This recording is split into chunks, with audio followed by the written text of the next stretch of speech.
নমস্কাৰ বন্ধু বান্ধৱীসকল, ইউনিক জিকে হাছাম ইউটিউব চেনেললৈ আপোনাক স্বাগতম জনাইছোঁ আৰু এনেধৰণৰ ইম্পৰ্টেণ্ট কুৱেশ্যনবিলাক পোৱাৰ কাৰণে আমাৰ চেনেলটো ছাবস্ক্ৰাইব কৰি দিব। কোন চনত অসমৰ বনৰীয়া চাহ গছ আৱিষ্কাৰৰ স্বীকৃতি দিয়া হৈছে?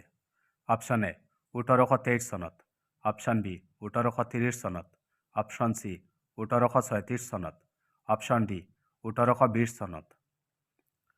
আৰু ইয়াৰ শুদ্ধ আনচাৰটো হ'ল অপশ্যন এ 1823 চনত। নেক্সট কুৱেশ্যন, অসমৰ প্ৰথম চাহ বাগিচা ক'ত স্থাপন কৰা হৈছিল? অপশ্যন এ চাবুৱাত, option B Jorhat, option C Dibrugarh, option D চিনামৰাত। আৰু শুদ্ধ আনচাৰটো হ'ল অপশ্যন এ চাবুৱাত। নেক্সট কুৱেশ্যন, অসমৰ চাৰিসীমা কিহৰ ভিত্তিত নিৰূপণ কৰা হৈছে? অপশ্যন এ ভৌগোলিকভাৱে, অপশ্যন বি জনসংখ্যাৰ ভিত্তিত, অপশ্যন চি ৰাজনৈতিকভাৱে, অপশ্যন ডি অৰ্থনৈতিক ভিত্তিত।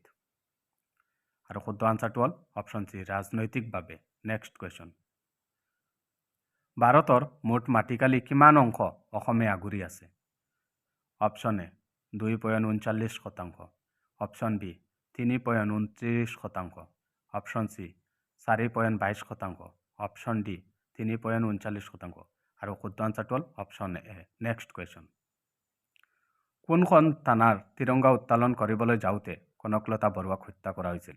Option A Rangia, option B Gohpur, option C Sarupathar, option D Tezpur. আৰু ইয়াৰ শুদ্ধ আনচাৰটো হ'ল option B Gohpur. Next question, Ahom সভা কেতিয়া গঠন কৰা হৈছিল? অপশ্যন এ 1890 চনত, অপশ্যন বি 1893 চনত, অপশ্যন চি 1892 চনত, অপশ্যন ডি 1891 চনত। আৰু ইয়াৰ শুদ্ধ আনচাৰটো হ'ল অপশ্যন বি 1893 চনত। নেক্সট কুৱেশ্যন, মণিৰাম দেৱানৰ লগত আৰু কাক ফাঁচীকাঠত ওলোমোৱা হৈছিল? অপশ্যন এ জীউৰাম দুলীয়া বৰুৱাক, অপশ্যন বি পিয়লি বৰুৱাক, অপশ্যন চি গমদাৰ কোঁৱৰক, অপশ্যন ডি দুতিৰাম বৰুৱাক। আৰু শুদ্ধ আনচাৰটো হ'ল অপশ্যন বি পিয়লি বৰুৱাক। ভিডিঅ'টো ভাল লাগিলে লাইক কৰিব, চেনেলটো ছাবস্ক্ৰাইব